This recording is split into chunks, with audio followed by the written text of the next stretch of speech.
Halo Jobro Tim. Ada sesuatu yang lagi rame nih. Lu harus kasih dia kesempatan lagi. Di atas kertas lo semuanya harusnya menang. Ada bahasan yang paling ditunggu-tunggu. Ya, masih ngomongin soal liga tertinggi di kompetisi Eropa, Champions League, di mana Barcelona berhasil mengalahkan tim asal Prancis, Brest semalam ya. Gimana Bung Adiani ngelihatnya semalam? Ya buat Hansi Flick jelas pemain muda menjadi core dari Barcelona.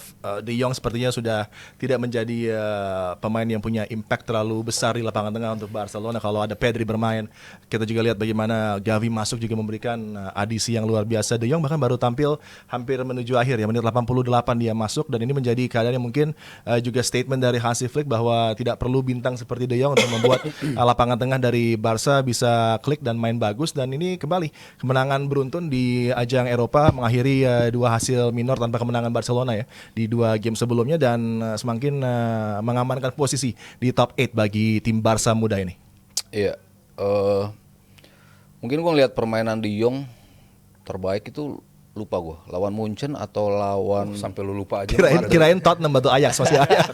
Iya. Enggak, yang soalnya selebihnya jelek. Selebihnya harus gue akui impactnya nggak ada, betul yang lo bilang. Tapi yang dia masuk dan memberikan impact yang luar biasa itu gue lupa. Karena beruntun kan tuh lawan Munchen, abis itu lawan Madrid. Dia masuk di babak kedua. Wah ini nih De Jong yang selama ini kita pengen lihat mainnya kayak gitu. Dia tunjukkan pasnya luar biasa, bola-bola jauh di belakang defense, umpan-umpannya seperti itu. Tapi selebihnya gue nggak ngelihat De Jong menjadi integral part lagi dari sistemnya Barcelona bersama Hansi Flick gitu. Justru ya pemain-pemain muda yang lebih punya power. Pedri mungkin yang paling flamboyan yang ada di atas lapangan gitu. Tapi selebihnya kan semua pemain yang punya energi. Ya Casado, tadi lo bilang ada Gavi, Fermin Lopez bisa dimainkan di sisi itu. Mereka menawarkan something yang nggak bisa dilakukan oleh De Jong gitu, untuk melakukan pressing terus-terus, untuk winning the first ball, second ball, terus-terusan seperti itu gue nggak ngelihat ada di De Jong gitu. Jadi kalau memang dia akhirnya gajinya terasa termahalan, ya gue nggak keberatan juga untuk dia cabut dari Barcelona gitu, karena memang impactnya sudah tidak sebesar itu lagi yang dihadirkan oleh De Jong ketika berada di lini tengah Barcelona gitu. Sementara ya gue lebih percaya pemain-pemain muda ini dengan sistem, dengan project yang ditawarkan oleh Hansi Flick, dengan gue pengen pemain-pemain gue terus berlari sepanjang 90 menit dan ditunjukin yang bisa melakukan itu adalah pemain-pemain muda ini. Dan ya nggak ada De Jong pun ya nggak masalah juga, karena ternyata rotasi-rotasi yang dilakukan dengan siapapun yang dimainkan di situ tetap bisa berjalan bagi Barcelona. Iya, Casado, Pedri, kemudian juga kita lihat bagaimana Balde kalau dia main kemarin dia came off the bench. Tapi ada Dani Olmo juga, Hafinha yang menjadi pusat dari build up dari Barcelona, dan ini memberikan satu season yang kembali spektakuler bagi Lewandowski yang evergreen, yang sudah menciptakan 100 gol di Champions League semalam gitu kan. Dan ini membuat dia nyaman juga, dan sepertinya memang udah move on Barcelona, Hansi Flick, dengan tidak perlu lagi bintang seperti De Jong untuk ada di lapangan tengah, percaya kepada para pemain La Masia justru yang tampil di sana. Iya, saat ini di Liga Champions ada 3 pemain yang udah bikin 100 gol lebih setelah Messi, Ronaldo.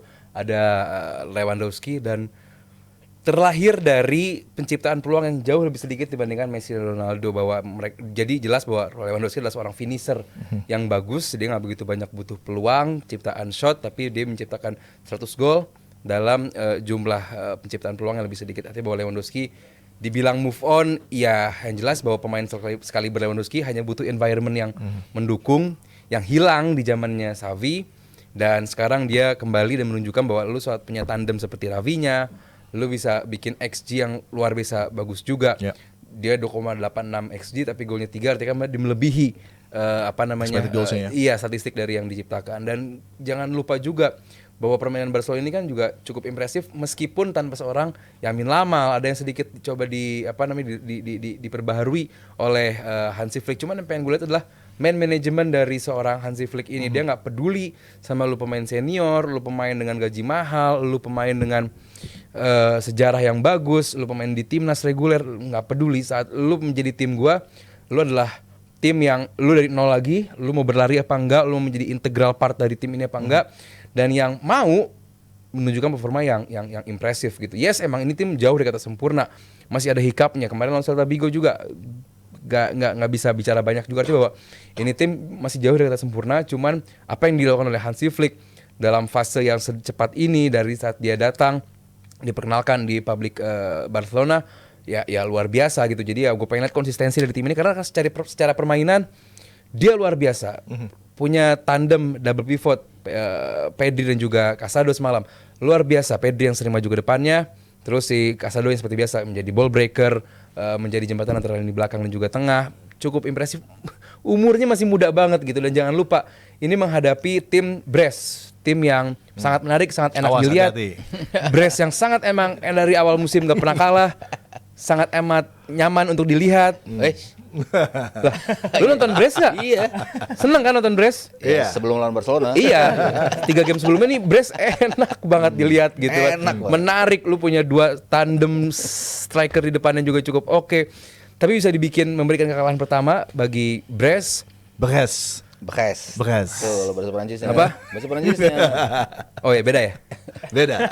Kalau Brest artinya apa? Beres. Oh iya. jadi ya kekalahan pertama bagi Brest ini jadi babak Liga Champion, tim yang sangat amat menarik dari awal musim unbeaten, sekarang akhirnya dikasih kekalahan pertama oleh Barcelona. Jadi ya buat gue harap ini tim bisa bicara banyak di Liga Champion musim ini karena jarang ada pemain tim semuda ini dengan pelatih baru bisa menunjukkan performa yang sebagus ini. Dan saat gue sih momen paling gue lihat kemarin saat Hansi Flick bicara banyak sama Yamin Lamal saat dia berdiri di stands, ngobrol banyak bahwa jadi kelihatan pemain yang nggak main pun menjadi bagian dari permainan gitu, bahwa lu saat main gue nggak ngerti lah apa yang dibicarakan sama Hansi Flick dan juga Yamin Lamal di pinggir lapangannya. Intinya Lamine Yamal. iya, Lamin Yamal. lu apa? Lamine Yamal. Lamin Yamal. Yamin Lamal. Iya, Lamin Lamin Yamal. Yamal. El Amin. Iya, El Amin Lamin. Tapi Ya, kalau itulah. ngomongin soal Barcelona nggak terlepas juga dari lini belakangnya ada Pau Kubarsi ya. Iya, iya. Ini back muda yang Iya. mungkin kedepannya bakal jadi salah satu back terbaik di dunia. Setuju kah? Masih banyak lah, masih belum lah. Kedepannya. Iya. Tapi dia punya modal Punya. untuk bisa menjadi itu. Punya. Harus kita akuin di umur semuda ini itu dia bisa menampilkan permainan selayaknya. Dia udah main 6 tahun di Barcelona, tapi dia bisa dengan PD tampil seperti itu. Kredit jelas bagi Xavi sebetulnya yang memunculkan dia gitu.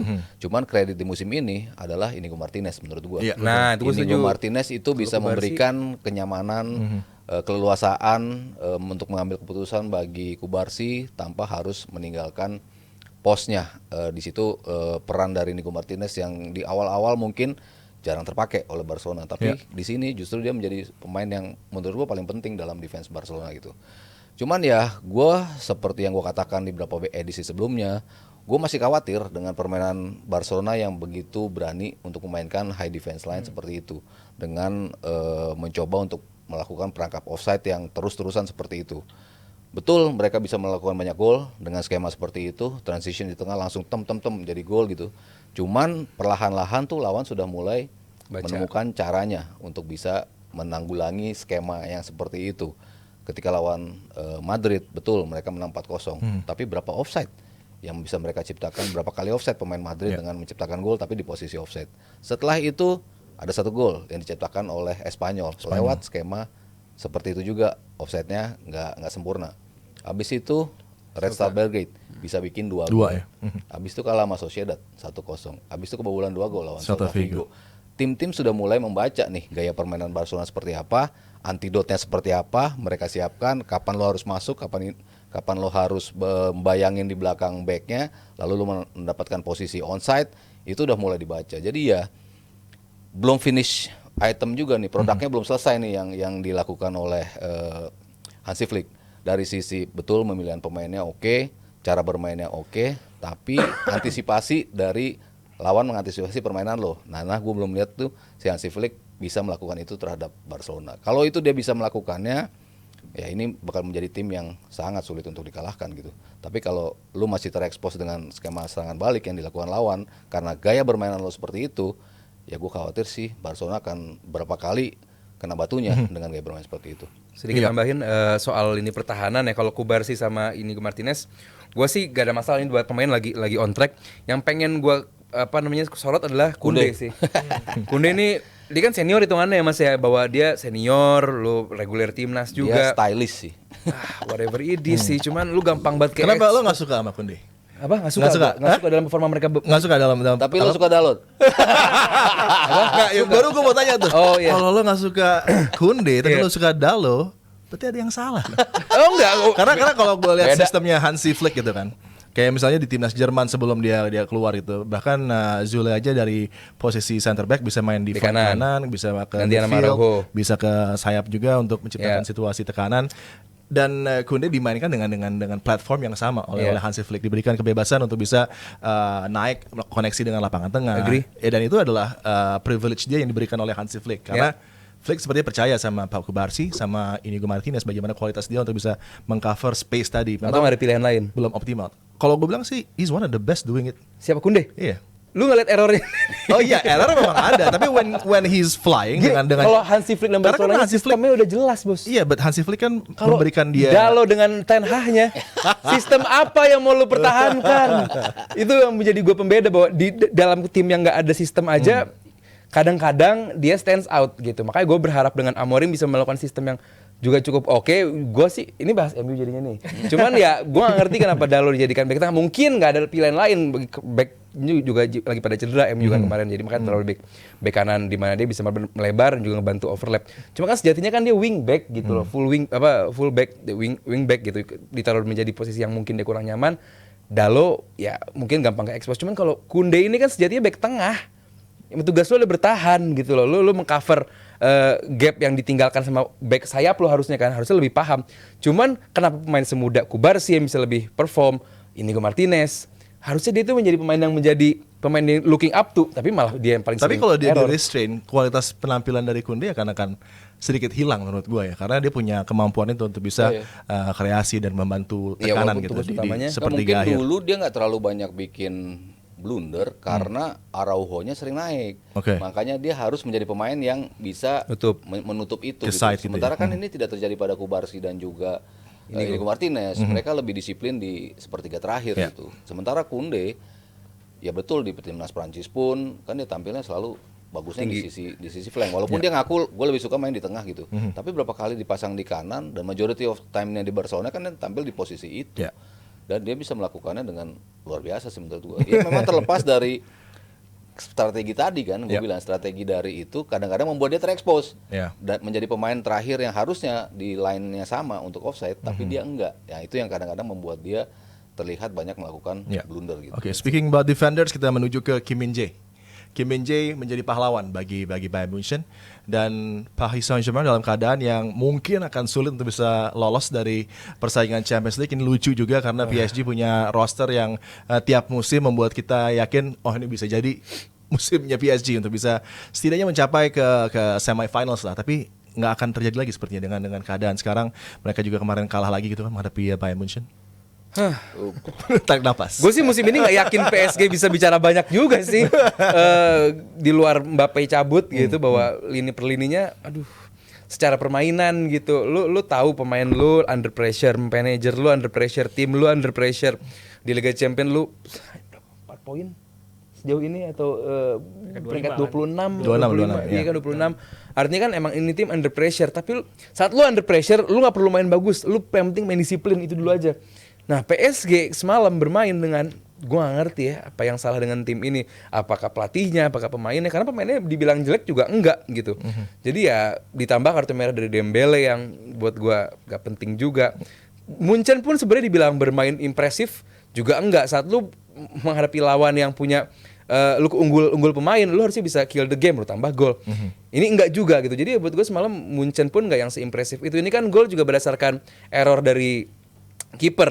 Gue gak ngerti kenapa PSG memilih mengicadangkan Donnarumma ya. Jadi ya buat gue apa yang salah dengan Donnarumma, mungkin dia cedera, gue gak tahu ada info apa soal Donnarumma. Jadi ya buat gue dan dimanfaatkan dengan baik corner dari si Kimmich masuk ke dalam gitu, terus melakukan error, kipernya dimanfaatkan sundulan dengan baik juga oleh Kim Min-jae. Dan selebihnya gue gak ngeliat ada serangan-serangan yang berarti dari PSG sehingga Kim Min-jae bisa disebut pahlawan. Dia bikin gol, yes. Banyak pemain back bikin gol lewat corner itu banyak. Dan kalau menjadi pahlawan karena menjadi satu-satunya gol dari Bayern, ya oke. Cuman ya Bayern gue lihat harusnya menghadapi PSG yang biasa aja, unggul pemain, harusnya bisa kill the game lebih dari 1 gol sih. Oke. Ya walaupun PSG sebetulnya doing something juga sih di babak kedua mereka menjadi tim yang lebih agresif, menjadi tim yang bisa melepaskan shots lebih banyak dibandingkan Munchen. Ya kalau kita bicara dua-duanya di pertandingan kemarin emang shotsnya nggak banyak kan, cuma 8/8 kalau nggak salah. Tapi 5 shots terakhirnya si PSG itu di babak kedua gitu. Jadi sebetulnya mereka mencoba untuk recover, mencoba untuk bisa back in the game dengan mencetak gol. Ya tapi itu yang tidak terjadi bagi Paris Saint-Germain. Suara-suara untuk mulai menyurahkan pemecatan Luis Enrique pun mulai banyak muncul.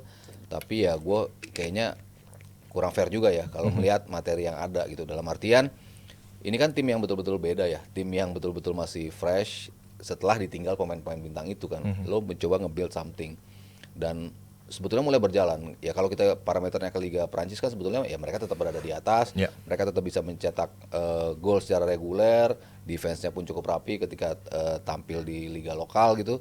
Tapi by the time ke turnamen regional masih belum menemukan formnya gitu. Apalagi ya tinggal 3 pertandingan, satu lawan Salzburg, lalu lawan City, dan satu lagi kayaknya lawan Sporting apa Arsenal ya. Pokoknya satu lagi lumayan berat juga lah. Jadi ya ini yang menjadi ujian mereka, apakah bisa masuk ke 24 besar. Kalau enggak ya mungkin masa depan Enrique agak khawatir juga sih. Sebenarnya kan setelah big name players kayak Neymar, Messi nggak ada lagi di front line mereka gitu kan. Ada memang dropnya. Dembele belum bisa mengambil tugas sebagai pengganti dari pemain-pemain besar itu. Pun juga dengan Barcola yang tadinya harapannya ini kan dari Lyon bisa menjadi bintang langsung, tapi formnya juga turun naik. Padahal lapangan tengahnya diisi oleh Fabian Ruiz, Vitinha, João Neves dan juga tentunya Zaire Emery. Ini adalah tentunya kuartet yang sebenarnya luar biasa aksinya, tapi sayang sepertinya scoring goals menjadi problem bagi Paris Saint-Germain di Europe ya. Ya, secara nama di atas kertas emang nama-nama yang tadi Adi sebutkan emang nama-nama yang cukup bagus. Cuman kalau kita eye test permainannya ya nggak seimpresif itu juga. Lini tengah gampang banget ke expose. Termasuk lewat 2 pemain tengah Munchen kemarin gampang banget dikuasai jadi lini tengah PSG. Padahal nama-namanya nama-nama luar biasa juga. Fabian Ruiz sudah Euro, João Neves pemain yang punya harga segitu mahal dari Benfica. Artinya emang tim pemain tengahnya ya emang di atas kertas bagus. Cuman eye test gue nggak ngelihat lini tengah PSG yang seimpresif itu di depan. Ya itu tim sebesar PSG lu rely on Barcola ya. Barcola. Kalau PSG mau bicara banyak dengan gaya mereka, membeli pemain dengan harga mahal terus lu rely on Barcola. Ya berarti ini tim butuh waktu lebih lama gitu untuk proses, dan juga tadi kalau Mas Rio bilang building. Ya ini butuh waktu lama untuk building. Cuman kan PSG gayanya nggak begitu, mereka butuh instan gitu. Saat lu nggak perform pasti pecat. Dan saat lu pemain ini nggak perform pasti bakal didatangkan pemain baru juga. Ini emang itu gayanya PSG. Ya, gue yakin saat nanti PSG nggak lolos playoff, ya, pemecatan udah hampir 90% sih. Jadi buat gue, dan pemain-pemain baru pun walaupun akan sulit gitu. Kalau bicara soal Ligue 1, ya emang dia tiap musim emang bagus di Ligue 1. Cuma kan target dari manajemen kan tentu Eropa, bicara banyak di Eropa. Tadi Adi bilang target paling nggak semifinal. Ya, emang itu targetnya PSG gitu, mencari jalan sejauh mungkin fase latest stage di Eropa, itu target mereka. Cuman dengan performa seperti ini PSG ini unacceptable sih. Ya harusnya mereka bisa transform apa yang mereka dapatkan di league sih untuk ke Liga Champion gitu. Beda sama Milan kan yang di league-nya agak tertatih tapi di Liga Champion-nya bagus. Performance yang di regional stages-nya yang mereka harus perbarui. Kalau tadi bicara Barcola, di liganya kan dia cetak 10 gol. Sebetulnya cukup bagus juga. Ligue 1 cetak 6 gol. Yang gue agak sedikit kurang mendapatkan hasil yang seharusnya itu Kolomuani. Baru 2 gol di liga. Sebetulnya ini pemain yang diharapkan menjadi pemain yang bisa mencetak gol lebih banyak lah kalau kita bicara kualitasnya sebagai nomor 9. Bahkan Asensio mencetak gol yang sama dengan dia gitu. Jadi belum ada kombinasi yang serupa yang mereka tunjukkan di liga ketika mereka pindah ke Liga Champions. Mungkin keselarasan itu aja sih yang harus dibandingin sama Milan. DNA bos, Milan mah. DNA Europe, DNA UCL. PSG belum punya DNA itu. Itu. Masih terus mencari ya. Mereka nggak bisa senggol dong. Dari waktu mereka sampai ke final, harusnya bisa di push on lagi untuk terus konsisten, tapi ini nggak terjadi. Iya. Yes, kita lihat ya apakah PSG bisa. Nggak bisa. Menemukan solusi nanti untuk terhindar dari keterpurukan? Nggak bisa. Terpuruk. Bisa tapi mati. Bisa. 3 game. 3 Tiga game lagi ya? 3 game berat tadi. Ya udah, kalahnya 2 ntar pasti. Bisa ya. Well, sekali lagi gue ngingetin buat Jebret Team jangan lupa untuk datang ke komunitas Panitia Indonesia di hari Kamis besok jam 7 malam di Pasti Bisa Kopi Pancoran. Kita akan kembali saat lagi. Halo Jebret Tim. Ada sesuatu yang lagi rame nih. Lu harus kasih dia kesempatan lagi. Di atas kertas lo semuanya harusnya menang. Ada bahasan yang paling ditunggu-tunggu.